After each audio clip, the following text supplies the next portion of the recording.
जोर से कहूंगा कि आप थोड़ा जोरदार तरीके से स्वागत कीजिए। तालियों की आवाज बहुत हल्की थी, बहुत धीमी थी, और आप समझ नहीं रहे आप कितने महत्वपूर्ण व्यक्ति के साथ इस वक्त मौजूद हैं। क्योंकि कहा जाता था कि एक वक्त था जब रोटी, कपड़ा और मकान ये एक आम आदमी की जरूरत थी। अब एक नया शब्द जुड़ गया है, रोटी, कपड़ा, मकान और डेटा। अगर डेटा आपके पास नहीं है तो आप समझिए कि फिर आपकी जिंदगी चलनी बहुत ज्यादा मुश्किल है, और उसके आप तक सही तरीके से पहुंचाने की जो जिम्मेदारी है वो अश्विनी वैष्णव जी की है। सर बहुत बहुत शुक्रिया पहले तो हमारे साथ आज इस जगह आकर के। बहुत सारे तमाम सवाल हैं जो कि लोगों से जुड़े हुए हैं, लोग उनके जवाब आपसे सुनना चाहते हैं, जानना चाहते हैं। बचपन से हम सुनते थे कि हमारा देश कभी सोने की चिड़िया हुआ करता था, फिर कहा गया कि ये सोने की चिड़िया बनेगा, और अब आजकल चल रहा है कि ये डिजिटल इंडिया होगा। क्या डिजिटल इंडिया के जरिए भारत एक बार फिर सोने की चिड़िया बन पाएगा? बहुत धन्यवाद and thanks a lot all friends, wish you all a very good morning. सोने की चिड़िया भारत जरूर बनेगा, डिजिटल इंडिया के जरिए से बनेगा, टेक्नोलॉजी के जरिए से बनेगा, और आप सबकी मेहनत से, आप सबके संकल्प से, आप सबके साथ एक साथ प्रयास से सोने की चिड़िया बनेगा। लेकिन इसमें अगर आपका विजन हम देखें, आपकी सोच आगे किस तरीके से इसके जरिए भारत को समृद्ध करने की है? बहुत क्लियर थॉट प्रोसेस है, 3 पार्ट्स। पहला, कुछ कोर टेक्नोलॉजीज है, करीब 40-45 के आसपास कोर टेक्नोलॉजीज हैं। इन सारी कोर टेक्नोलॉजीज को we must master, we must develop in a country, we must make them absolutely ruggedized core technologies, make in India, make for the world. That is the first part of the strategy. Second part of the strategy is create a series of public digital goods. जैसे UPI है, जैसे आधार है, जैसे DigiLocker है, इस तरह के public digital goods जो कि सबको अवेलेबल है। इस पूरे स्टैक को यूज करिए, स्टैक को यूज करके नए एप्लीकेशंस लाइए, नए इनोवेशंस करिए, then again create a very large scale. The third thing is, again, have some fundamental focus on the way some of the basic sciences, some of the core technological things are there, have a focus on them today itself, so that as and when those technologies mature, तब तक हम लोग उसको हम सब उसके लिए ready हो जाएं। ये 3 स्ट्रैटेजीज पे एक साथ काम कर रहे हैं। आप जब टेक्नोलॉजी की बात करते हो तो आम आदमी के दिमाग में सिर्फ एक ही टेक्नोलॉजी की इस समय सवाल है और दरकार है, और वो है 5G।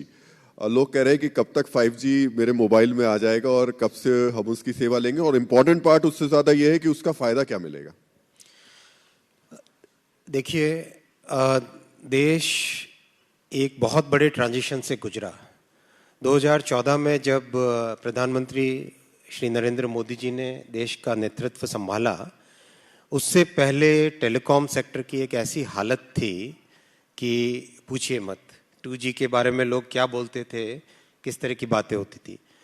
अब we are in a place, जब हमने 2016 से 4G का डिप्लॉयमेंट चालू किया, मैसिवली राइज हुआ, और अब 2022 में हम लोग 5G का डिप्लॉयमेंट स्टार्ट करने वाले हैं, अगस्त सितंबर के महीने से। But what's more important is, साथ ही साथ कंप्लीट 4G का टेक्नोलॉजी स्टैक और 5G का technology stack we have developed in the country, tested it for 1 billion calls simultaneous. That's a phenomenal achievement of our engineers and scientist. प्रधानमंत्री जी का एकदम clear संकल्प था कि हम लोग 2G और 3G में एक अलग ही वातावरण में रहे, 4G और 5G में दुनिया के समकक्ष खड़ा होना है, आगे जाना है, और 6G में we should take the lead in the technology. So that is the direction in which we are moving, and today the whole world has taken note of it. इतना सीरियस इंटरेस्ट है, trusted source, because हम सब जानते हैं कि अब technology को consume करने का biggest source is the mobile phone. Mobile phone के पीछे जो टेलीकॉम नेटवर्क है, that has to be a trusted network. Trusted network कौन प्रोवाइड कर सकता है? ट्रस्टेड नेटवर्क प्रोवाइड करने वालों में से भारत का नाम सबसे ऊपर है। जब भारत का नाम सबसे ऊपर है, जब भारत से कोई टेक्नोलॉजी जाती है, Entire world is interested in it. I've spoken to my counterparts all across the world. सब जगह कम्युनिकेशंस मिनिस्ट्री के इंचार्ज मिनिस्टर्स चाहते हैं कि भारत का डेवलप्ड 4G और 5G नेटवर्क जिस दिन रेडियो के वर्ल्ड में डिप्लॉय होने के लिए लायक बनता है, उस दिन बाकी सब के कंपैरिजन में भारत के प्रोडक्ट को, भारत की टेक्नोलॉजी को प्रेफरेंस दिया जाएगा। कोई डेट आज आप बता पाएंगे कब से आम आदमी के मोबाइल में 5G नेटवर्क होगा? और दूसरा महत्वपूर्ण सवाल, ये महंगा होगा या सस्ता होगा? आज की तारीख में जिस पेस के साथ हम लोग चल रहे हैं, उस पेस में बड़े आराम से I can say with confidence that इस साल के एंड तक कम से कम 20 से 25 शहरों में और टाउन्स में 5G का डिप्लॉयमेंट स्टार्ट हो जाएगा। और रही बात प्राइसिंग की, ग्लोबली ऑन एन एवरेज $25 का प्राइस है डेटा का, टेलीकॉम सर्विसेज का। भारत में प्राइस $2 के आसपास है, तो we are already at the lowest in the world. At least it's a factor of 10x, 10 गुना हम लोग बाकी दुनिया से सस्ते हैं। वही ट्रेंड बाकी सब जगह भी रहेगी। सर, जिस स्पीड से टेक्नोलॉजी बढ़ रही है उस स्पीड से चुनौतियां भी बहुत ज्यादा बढ़ रही हैं। ये हकीकत है कि 5G आ रहा है, 6G आ रहा है, लेकिन इसका मिसयूज भी कई तरीके से देखने को मिल रहा है। खासतौर से सोशल मीडिया प्लेटफॉर्म्स का जिस तरीके से मिसयूज किया जा रहा है, पिछले कुछ दिनों में हमने जो सड़कों पे अराजकता देखी, दंगे देखे, उसमें सोशल मीडिया का बहुत ज्यादा गलत तरीके से इस्तेमाल किया गया था। क्या सरकार की तरफ से कोई योजना, कोई तैयारी, कोई कानून, क्योंकि ये एक ऐसा विषय है जिस पर लगाम लगाना वाकई हर किसी के लिए चुनौतीपूर्ण है। आपकी बात एकदम सही है और देश में एकदम क्लियर कंसेंसस बन चुका है, पार्लियामेंट में हो, पार्लियामेंट से बाहर हो, कि सोशल मीडिया को अकाउंटेबल करना जरूरी है। सोशल मीडिया एक बहुत बड़ी ट्रांसफॉर्मेटिव थिंग है। इंटरनेट एक बहुत ट्रांसफॉर्मेटिव चेंज है। And internet using mobile phone वो एक अलग ही पावर देता है, लेकिन उस पावर के साथ जिम्मेदारी का एक एहसास भी होना चाहिए। तो सोशल मीडिया को और डिजिटल वर्ल्ड को we have to make it accountable. इसके लिए जो लीगल चेंजेस करने पड़ेंगे वो लीगल चेंजेस भी करेंगे। इसके लिए जो मीडिया के ग्रुप्स के अंदर ही जो सेल्फ रेगुलेशन चाहिए वो सेल्फ रेगुलेशन भी करेंगे। लेकिन जहां पर भी जरूरत पड़ेगी will take all steps to make social media more accountable. कोई ऐसा कानून क्या लेकर आ रहे हैं? कोई ऐसी गाइडलाइंस सरकार की जल्द लाने की तैयारी है? लास्ट ईयर जिस तरह की social media intermediary guidelines issue की थी उसका रिजल्ट अच्छा आया। उसमें एक और परिवर्तन अभी रिसेंटली हम लोगों ने किया है। The consultation paper is already uploaded. Social media के पास अगर किसी ने कंप्लेंट की, अगर सोशल मीडिया ग्रुप ने उस पर एक्शन लिया तो अच्छी बात है, एक्शन नहीं लिया तो एक अपीलेट अथॉरिटी होनी चाहिए। तो दैट अपीलेट बोर्ड का notification we have issued very recently for public consultation. आप सब भी अपने व्यूज दीजिए। जैसे आप सबके व्यूज आए, व्यूज लेने के बाद में will issue the final guidelines on it. आपके पास देश का दूसरा सबसे महत्वपूर्ण मंत्रालय, देश की लाइफलाइन रेलवे भी है। सोशल मीडिया के मिसयूज की जो सबसे ज्यादा हाल फिलहाल की तस्वीरें देखने को मिली वो रेलवे में ही देखने को मिली। कल अलीगढ़ के डीआईजी की तरफ से ये भी कहा गया कि सोशल मीडिया पे एक पोस्ट वायरल हुई और उसके बाद में भीड़ ने आगजनी की। पिछले 2 दिनों में सबसे ज्यादा नुकसान बताया जा रहा है, लगभग 25 करोड़ का नुकसान रेलवे के हुआ है। रेलवे इस देश में सबसे सॉफ्ट टारगेट रहा है हमेशा से, आज से नहीं। जब जब कोई आंदोलन करता है जाकर के सीधे आग लगा देता है, रेलवे को नुकसान पहुंचाता है, स्टेशन में तोड़फोड़ करता है। इसको लेकर के सरकार कुछ प्लान कर रही है कि ऐसा कुछ हो? और मैं इसलिए आपसे पूछ रहा हूं क्योंकि यूपी में अगर कोई करता है तो उसके यहाँ तो बुलडोजर चल जाता है।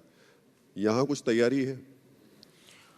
पहली बात तो हम सबको ये मानना पड़ेगा, समझना पड़ेगा, और मेरा अपील है सबसे, देश में जितने भी साथी, जितने भी बंधु इस विषय पे सोच रहे हैं, रेलवे आपकी अपनी संपत्ति है। रेलवे देश की संपत्ति है और रेलवे उस सेगमेंट को सर्विस प्रोवाइड करती है जो कि फ्लाइट अफोर्ड नहीं कर सकता या जहाँ पे फ्लाइट की सर्विसेज नहीं है।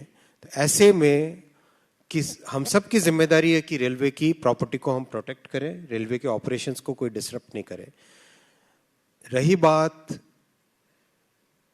रेलवे के कानून को और कड़ा करने की, मेरा मानना है कि हमें रेलवे के कानून को और कड़ा करना चाहिए और इस पे हम लोग एक्शन भी लेंगे, जिससे कि रेलवे की प्रॉपर्टी को प्रॉपर्ली प्रोटेक्ट किया जा सके। लेकिन क्या कोई अपील करेंगे आप उन लोगों से, खासतौर से जो पिछले 3 दिनों से खासतौर से रेलवे को टारगेट कर रहे हैं? मैं सबसे अपील करता हूं, कोई भी कानून को अपने हाथ में न ले। जो भी आपके पॉइंट है, सरकार बहुत संवेदना के साथ आपके पॉइंट सुन रही है। माननीय रक्षा मंत्री जी ने कल स्टेटमेंट दिया है, माननीय गृह मंत्री जी ने कल स्टेटमेंट दिया है। जो आपके कंसर्न्स हैं, उन कंसर्न्स को एड्रेस किया जाएगा, लेकिन कानून को हाथ में न ले, रेलवे की प्रॉपर्टी के ऊपर बिल्कुल अटैक न करें, रेलवे के ऑपरेशंस को बिल्कुल डिसरप्ट न करें, ऐसा मेरा सबसे निवेदन है। सर, रेलवे की बात कर रहे हैं, बुलेट ट्रेन के बिना बात अधूरी रह जाएगी। अब जैसे सपना लोगों का 5G और 6G का है, वैसे ही सपना है कि बुलेट ट्रेन में कब चढ़ेंगे? बहुत ही सेटिस्फेक्शन का विषय है कि करीब करीब 60 किलोमीटर 60 किलोमीटर्स में हाई स्पीड के बुलेट ट्रेन के पिलर्स ऑलरेडी कंस्ट्रक्ट हो चुके हैं। वापी से अहमदाबाद के बीच में ऑलमोस्ट 60 किलोमीटर्स पिलर्स बन चुके हैं। ऑलमोस्ट 170 किलोमीटर्स फाउंडेशन बन चुकी है। साथ के साथ रिवर्स पे जो ब्रिज बनाना है, वो ब्रिज का काम तेजी से चल रहा है। सारे के सारे स्टेशंस बुलेट ट्रेन के इतना तेजी से काम चल रहा है, इतना तेजी से काम चल रहा है, आप जाके देख के आइए, आपको भी खुशी होगी, सेटिस्फेक्शन होगा। और मुझे लगता है कि 2026 में हम भारत में पहली बुलेट ट्रेन चला लेंगे। 2026 हम मान के चलें, लेकिन महाराष्ट्र की तरफ से आपको पूरा सपोर्ट मिल पा रहा है? महाराष्ट्र की पब्लिक तो चाहती है बुलेट चले, और सरकार जिस दिन चाहेगी उस दिन महाराष्ट्र में भी काम चालू कर लेंगे। सरकार के तो वही लोग हैं जो कभी आपके सहयोगी होते थे।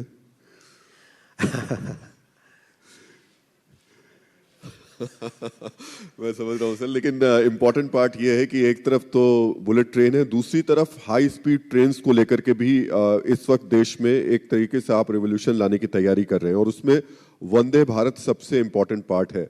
लेकिन लोग कहते हैं कि आपने सिर्फ 2 ट्रेनें चलाकर ही काम खत्म कर दिया, उसके आगे आप कुछ कर ही नहीं रहे उस पर।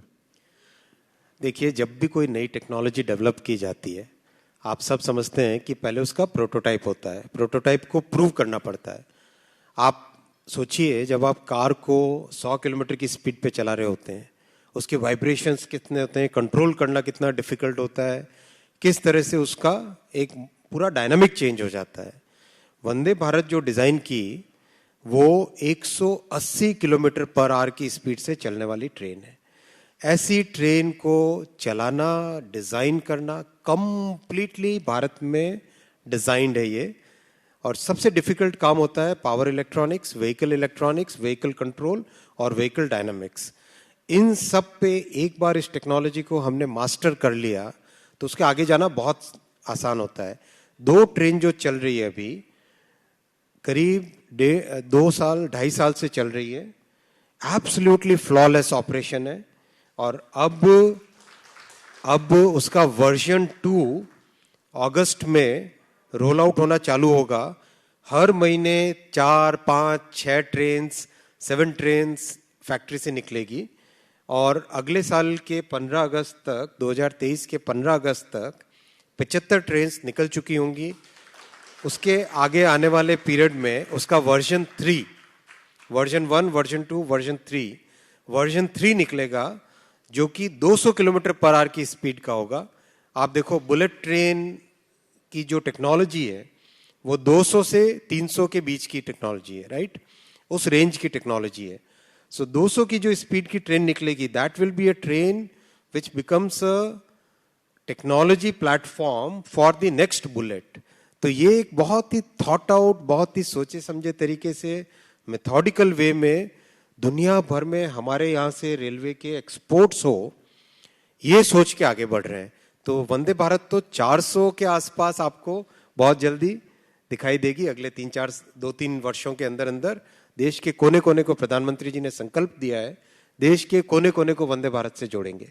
चलिए, दुनिया देख रही है टेक्नोलॉजी के मामले में भारत को, चाहे वो आईटी हो, चाहे वो रेलवे हो। लेकिन एक इम्पॉर्टेंट पार्ट ये भी है सर कि जब फिर मैं आपके दूसरे मंत्रालय की तरफ जा रहा हूँ, दुनिया देख भी रही है और दुनिया से हमें कुछ मामलों में थोड़ा सा खतरा भी है, खास तौर से साइबर वॉर को लेकर के।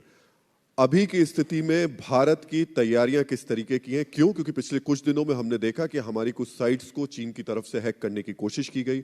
लगातार जब भी कुछ ऐसे मामले होते हैं तो पाकिस्तान जैसे देश हमारे देश में डिस्टरबेंस करने की कोशिश करते हैं।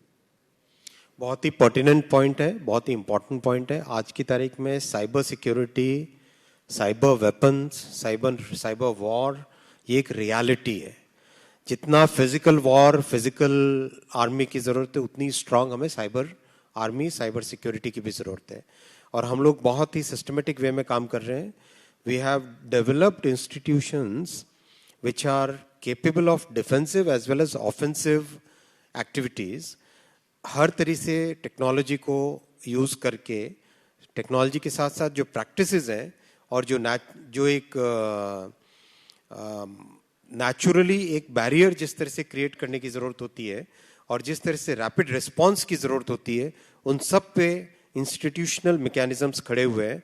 और मैं आपको ये भी एक खुशी की बात है, भारत की पोजीशन साइबर प्रिपेयर्डनेस में, साइबर सिक्योरिटी की प्रिपेयर्डनेस में पिछले 6 वर्षों में, 7 वर्षों में करीब करीब कहाँ 40-50 के आसपास होती थी। Now it is among the top 10 in the entire world in terms of cyber preparedness.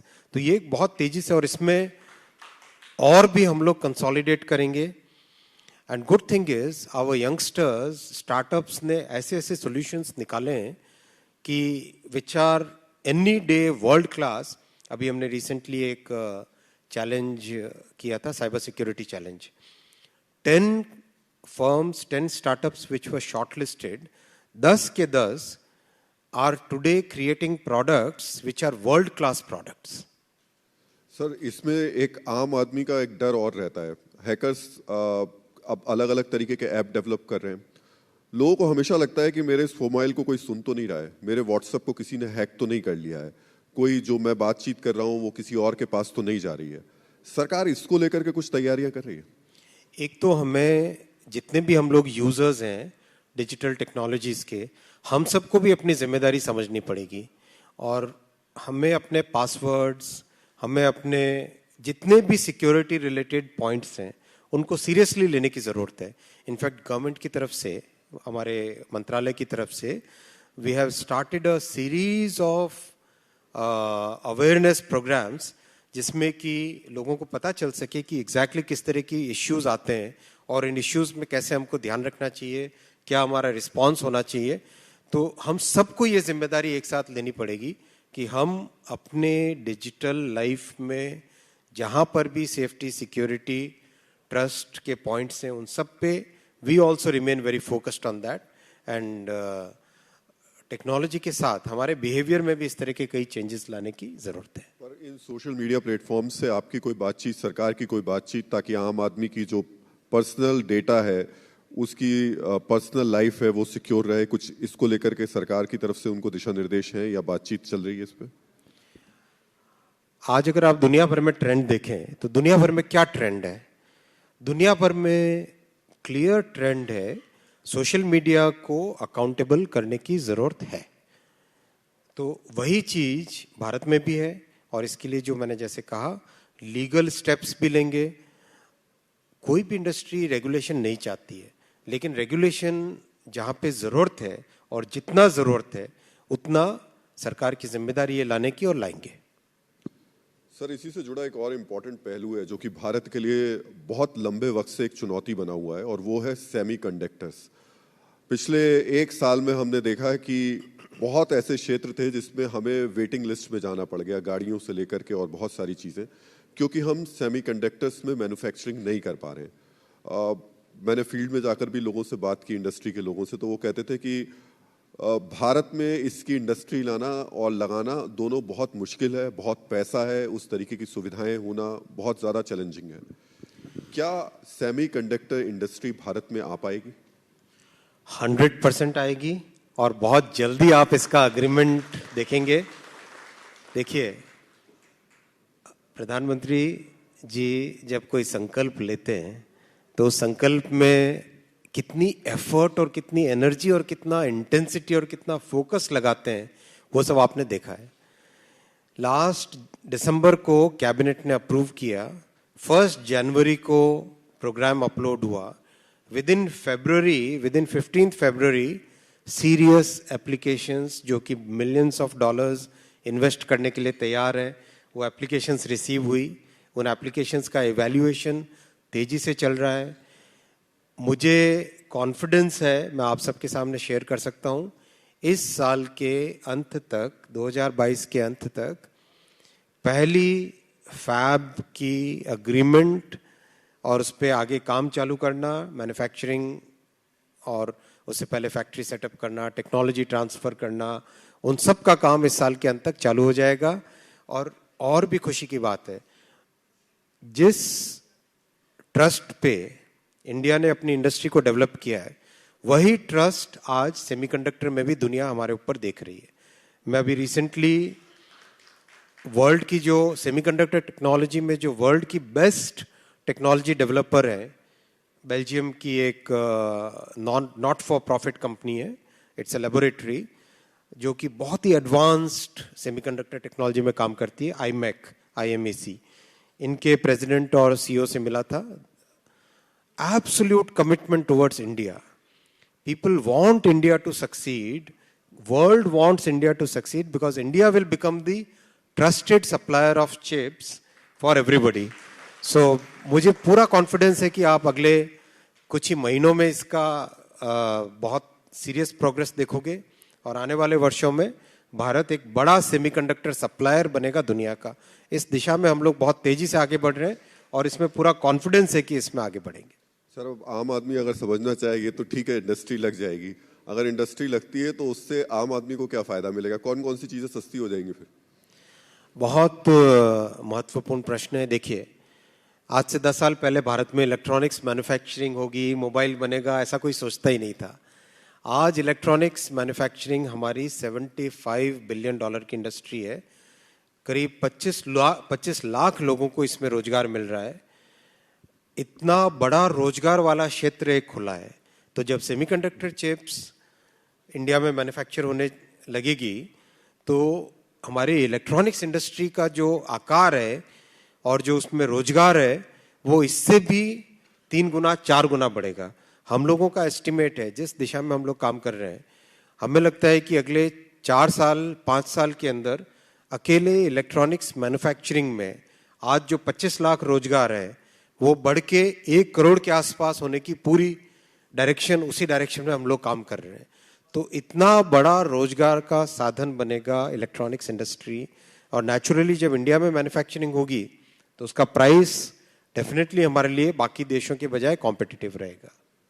आपने रोजगार की बात की तो फिर मैं रेलवे पे चला जाता हूँ। रेलवे में जो नौकरियां हैं उनकी वैकेंसीज बहुत लंबे वक्त से काफी बड़ी संख्या में पेंडिंग है, वो कब पूरा करने का इरादा आपका? शायद तथ्य सबके सामने मैं रिकॉर्ड पे रखना चाहूँगा।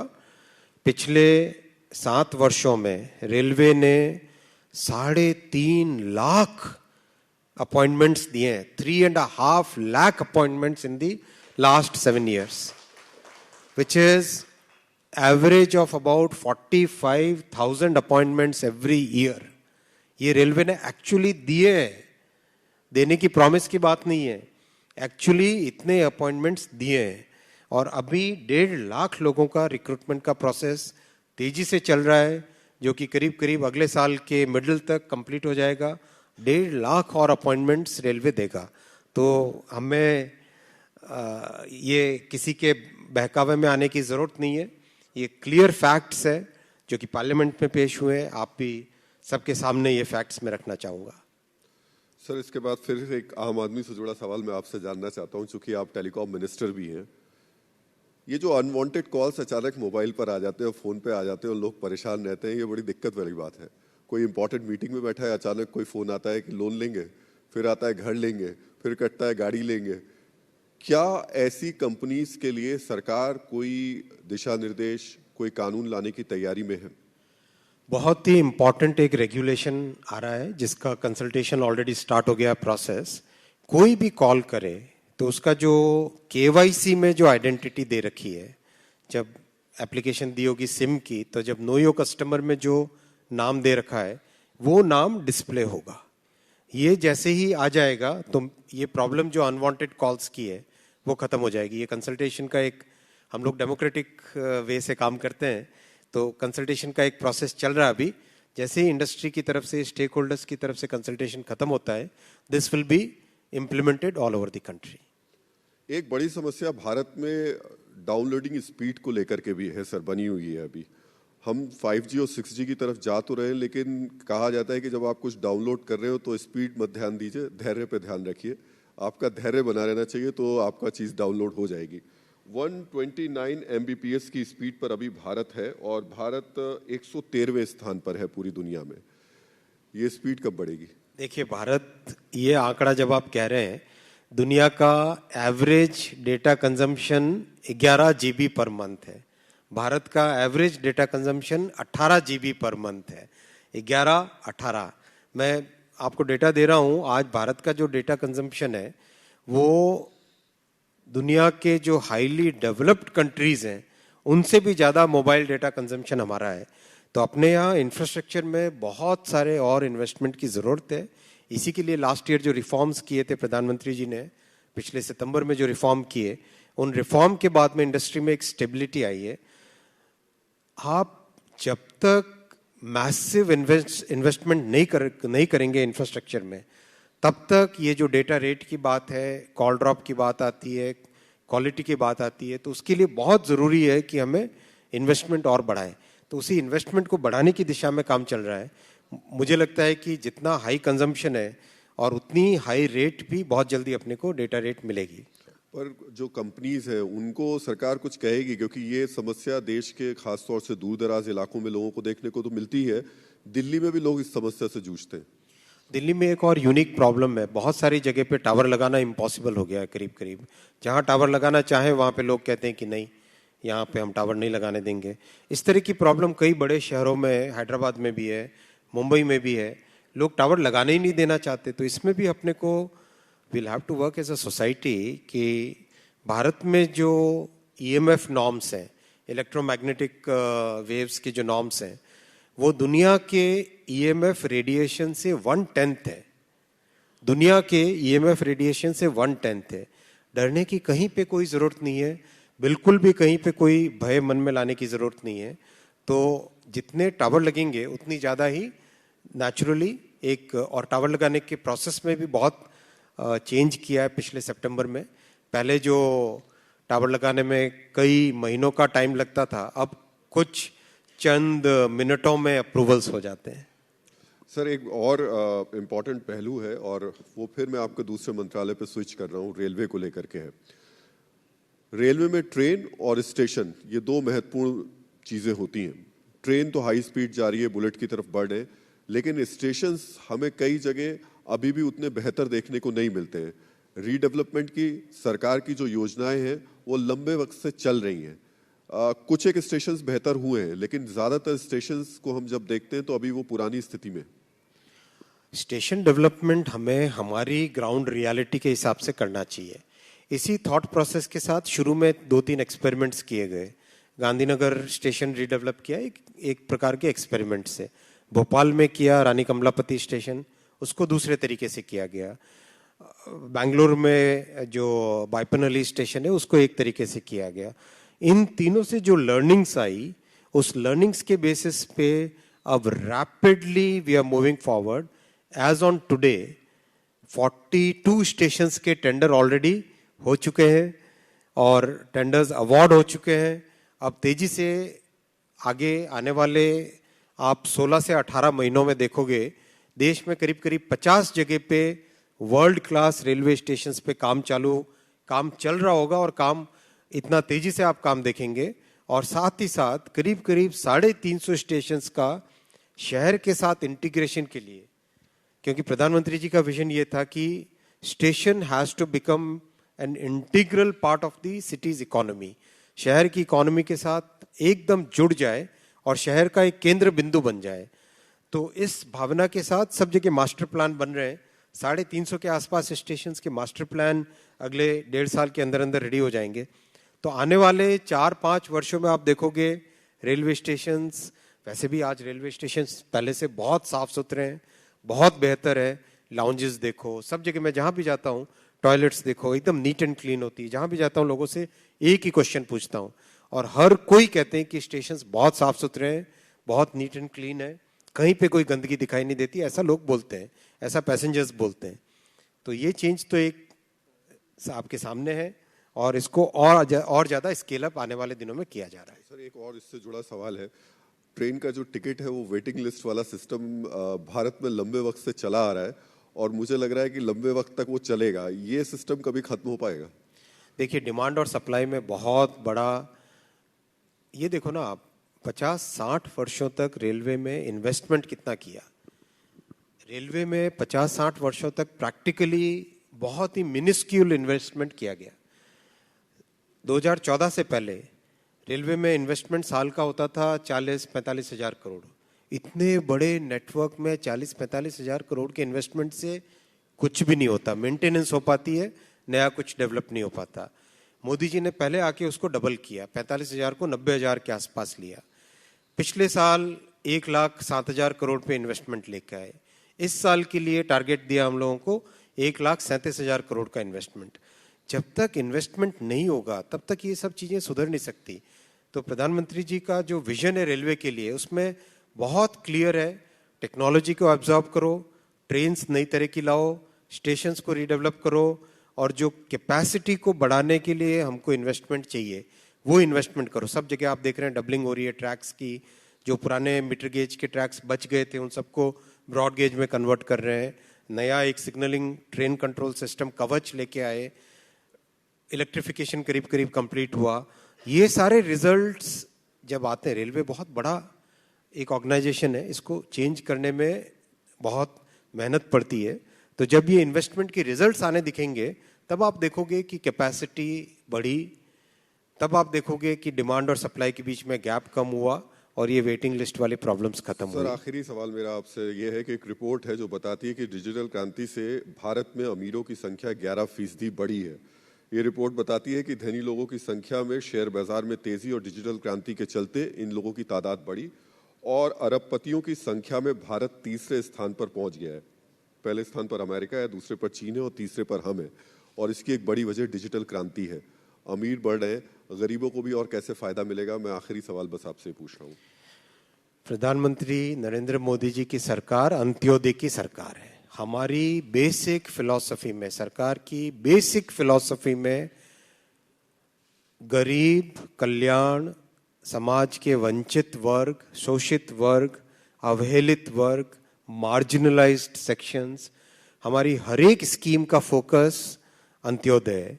अगर आप कोई भी स्कीम उठा के देख लो, उज्ज्वला, उजाला, सौभाग्य, जनधन, डिजिटल इंडिया, हर एक में भारत नेट, हर एक में हमारा फोकस हर वक्त समाज के अंतिम छोर पे बैठे व्यक्ति पे, समाज के लास्ट पायदान पे बैठे हुए गरीब से गरीब घर तक हम पहुंचे, इसी भावना के साथ हम लोग सरकार में काम करते हैं। प्रधानमंत्री जी की एकदम क्लियर फोकस है, चाहे न्यू एजुकेशन पॉलिसी से लेके कोई भी चीज आप देख लो, हर एक स्कीम में, हर एक भावना में हर वक्त गरीबों की सोच सबसे पहले सरकार की तरफ से है और इसी भावना के साथ आज तक काम करते आए, इसी भावना के साथ काम करेंगे। हम लोग बहुत ही क्लियर, हम लोग राजनीति में राजनीति करने के लिए नहीं है, हम लोग राजनीति में सेवा करने के लिए आए और ये आज की बात नहीं है, ये जनसंघ के समय से एक क्लियर हम लोगों की पॉलिटिकल थॉट रही है और उसी पॉलिटिकल थॉट पे आज आगे आने वाले समय में हर वक्त हम लोग इसी भावना के साथ ही काम करेंगे। सर बहुत बहुत शुक्रिया। और वैसे भी आप जिस मंत्रालय के मंत्री हैं टेक्नोलॉजी, वो अमीर और गरीब में बहुत ज़्यादा भेद करती नहीं है। 1000 के मोबाइल में भी वैसे ही काम करती है, 1 लाख के मोबाइल में भी वैसे काम करती है। हाँ, फ़र्क अलग अलग ज़रूर देती है, लेकिन बहुत बहुत शुक्रिया। आपने बहुत सारी चीज़ें आज रखी सामने और बहुत पहलू डिजिटल इंडिया के रखे हैं जो कि मुझे लगता है देश की जनता आपसे जानना और समझना चाहती थी। बहुत बहुत धन्यवाद आपका। धन्यवाद।